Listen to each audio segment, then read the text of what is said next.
जय श्री राधे राधे राधे। राधा वल्लभ लाल की जय हो। सभी संतों हरि भक्तों की जय हो। आज के आनंद की जय हो। पूज्य गुरुदेव महाराज की जय हो। जय श्री राधे श्री हरिवंश।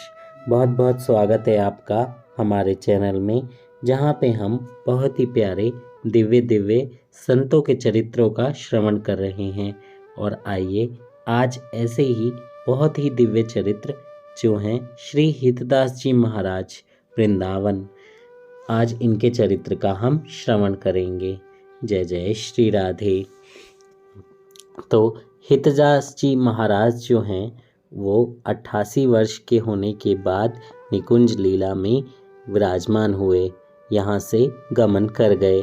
उनका जन्म 1915 में हुआ। वो कहाँ पर हुआ? जिला मंडला के रेवा नदी के तटवर्ती नारा नामक ग्राम में। और इनका निकुंज गमन कब हुआ? इनका निकुंज गमन हुआ 2003 में 12 सितंबर को वृंदावन के अंदर। जय हो जय हो। और इनकी दीक्षा गुरु कौन थे? इनके दीक्षा गुरु थे गोस्वामी श्री वृंदावन वल्लभ, यानी उनका नाम था गोस्वामी वृंदावन वल्लभ दीक्षा गुरु, और निज मंत्र उन्हें मिला था गोस्वामी श्री युगल वल्लभ जी के द्वारा। जय हो। बहुत ही कृपालु संत हैं, बहुत ही कृपालु।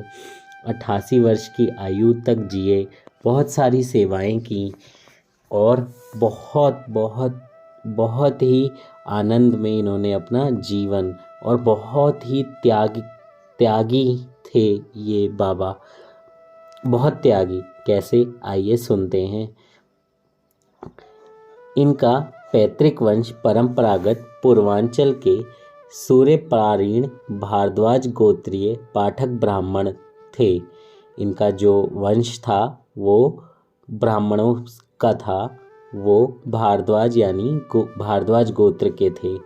पूर्वाश्रम का इनका नाम विष्णु प्रसाद था। इनकी शिक्षा बाल्यकाल में जबलपुर के निकट प्रसिद्ध स्थान भेड़ाघाट में हुई थी। 20 वर्ष की आयु में आध्यात्म के प्रति इनका रुझान हो गया था। श्री कृष्ण के प्रति बहुत ही रुचिवान प्रारंभ से ही थे। बालकों के साथ खेलते खेलते मौन अवलंबन अवस्था चिंतातुर हो जाते थे और एक ही धुन में सवार रहते थे। मैं कौन हूँ, कहाँ से आया हूँ, मुझे कहाँ जाना है, ऐसे विचारों को सोच सोचकर वो एकदम समाधि में चले जाते थे। खेलते भी नहीं थे। ऐसे बच्चे भी कई बार डर जाते थे, लेकिन उनको तो अपना अलग ही एक मन हो जाता है ना। जैसे बहुत सारी चीज़ें हम पढ़ते हैं, कई बार किताबों में पढ़ते पढ़ते हम खो जाते हैं कि ये कैसे होगा, क्यों हुआ, किसने किया, कहाँ किया, कब किया होगा। ऐसे ही वो कहते थे मैं कौन हूँ, कहाँ से आया हूँ, मुझे कहाँ जाना है। इन्होंने मध्य प्रदेश के एक विद्यालय में हिंदी विभाग का अध्ययन कार्य किया और कार्य करते करते साथ ही वैराग हो गया और उसमें सब कुछ त्याग दिया। वहाँ त्याग पत्र दिया और उसके बाद वृंदावन आ गए और ये अपनी साधना सिद्धि से और सत्य संकल्पा थे, मतलब ये जो बोल देते थे वो हो जाता था। इनकी वाणी में इतनी दिव्यता थी क्योंकि भगवान के बहुत ही कृपालु भक्त हैं, तो जैसे ही बोलेंगे तो हो ही जाएगा।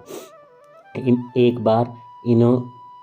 बार दिव्य चिन्मय धाम में इन्होंने सत्य संकल्प किया कि भव्य मंदिर बनेगा और वो भव्य मंदिर बन गया।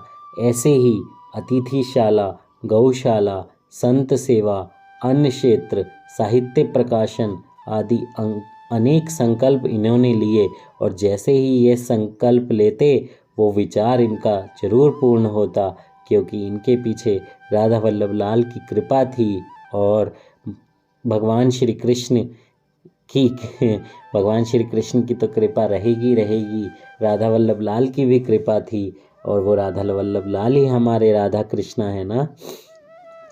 तो जो ये बोलते वो पूरा हो जाता।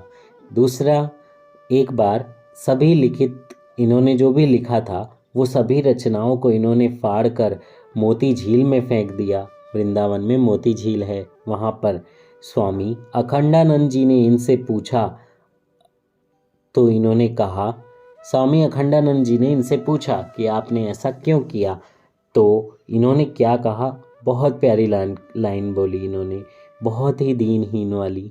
हमारा काव्य हीन है, केवल अभिमान को बढ़ाने वाला है और मैंने इसलिए इसे फाड़ दिया। और इस पर अखंडानंद जी ने उनसे कहा, तुमने एक प्रकार से तो ठीक ही किया है, क्योंकि एक साधक की भक्ति के लिए कि साधक की सच्ची भक्ति के लिए ये सारी चीज़ें बाधक होती हैं। देखिए, हम कोई काम करते हैं तो हमारे अंदर ये भाव आ जाता है, ये हमने किया है, ये हमारे कारण हुआ है। तो ना तो हमारे से कुछ होता है, ना हमारे कारण होता है, प्रभु ही हमसे करवाते हैं और प्रभु में ही सब समर्पित हो जाता है, प्रभु के द्वारा ही होता है। हम तो सिर्फ और सिर्फ निमित्त बन जाते हैं। तो इनके अंदर ऐसा भाव था कि मैं दीनहीन हूँ, मेरा काव्य जो मैं लिख रहा हूँ उससे मेरा अभिमान बढ़ रहा है, इसलिए उन्होंने फाड़ दिया। एक बार स्वामी अखंडानंद जी की प्रेरणा से अन्य साधकों के साथ ये भिक्षा लेने गए, और क्योंकि ये अखंडानंद जी के अंदर ये अपनी गुरु बुद्धि रखते थे। मतलब कि आप जैसे बहुत सारे संतों को देखते हैं, जैसे अम्बरीश जी हैं, है ना, तो अम्बरीश जी को भी गुरु बुद्धि से ही हम लोग देखते हैं। ऐसा नहीं है कि उनको गुरु बुद्धि से नहीं देखेंगे, उनकी बात भी मानेंगे, अगर वो कुछ भी बोलेंगे तो हम मानेंगे, क्योंकि वो भी एक गुरु हैं। तो इन्होंने बताया कि वो दिन मेरे लिए बहुत ही कड़ी परीक्षा का दिन था और एक मरण तुल्य था, क्योंकि ये अन्य साधकों के साथ भिक्षा लेने गए। और क्या हुआ, भिक्षा मांगते समय एक ब्रिजवासी ने इन्हें गाली तक दे दी थी। आकर स्वामी जी ने बताया कि आज मैं अपना सारा अभिमान चूर चूर कर आया हूँ। अखंडानंद जी ये बात सुनकर बहुत प्रसन्न हुए। जय हो, क्योंकि ऐसा ही होता है, हमारे अंदर थोड़ा सा भी कार्य करने पर घमंड आ जाता है और वो भगवान ज़रूर तोड़ देते हैं। तो देखिए, जब वो सोचिए, अपने मन में तो हम यही सोचते हैं ना कि हम इतने बड़े हैं, लेकिन राह चलता एक रिक्शा वाला तक अगर आपको गाली दे जाए तो आपकी क्या वैल्यू रह जाएगी। तो ऐसे ही उनके भी मन का जो अभिमान था, जो थोड़ा बहुत भी बचा हुआ था, वो चूर चूर हो गया। इन्होंने बहुत सारी जो लिखे थे साहित्य, वो सेवा बहुत सारी करी थी, लेकिन इन्होंने फाड़ कर फेंक दी। लेकिन उनमें से 2 बच गई और उसका नाम है कृष्ण परक रचनाएं हैं, जो लगभग 16 पेजों की हैं, और भाव मंजरी नामक एक पुस्तक है जो अभी बची हुई है। और यह वर्तमान समय में श्री कमलदास जी ने बहुत ही संभाल के रखी हुई है। वो इनके सुयोग्य पात्र हैं, मतलब इनके कृपा पात्र हैं, और इनकी 2 ही पुस्तक हैं जो संभली हुई हैं, और उसमें भी कुछ ही पन्ने हैं, ज़्यादा नहीं हैं। जय हो, बहुत ही दिव्य संत, ऐसे दिव्य संत के चरणों में कोटि कोटि प्रणाम है हमारा। आप भी कोटि कोटि प्रणाम कीजिए। ऐसी कथाएं आप अपने सभी फैमिली वालों को भी ज़रूर सुनाएं, क्योंकि इतने सिद्ध संतों की कथा श्रवण से भगवान बहुत प्रसन्न होते हैं और आशीर्वाद देते हैं, ताकि आप भी भक्ति में आगे बढ़ सकें।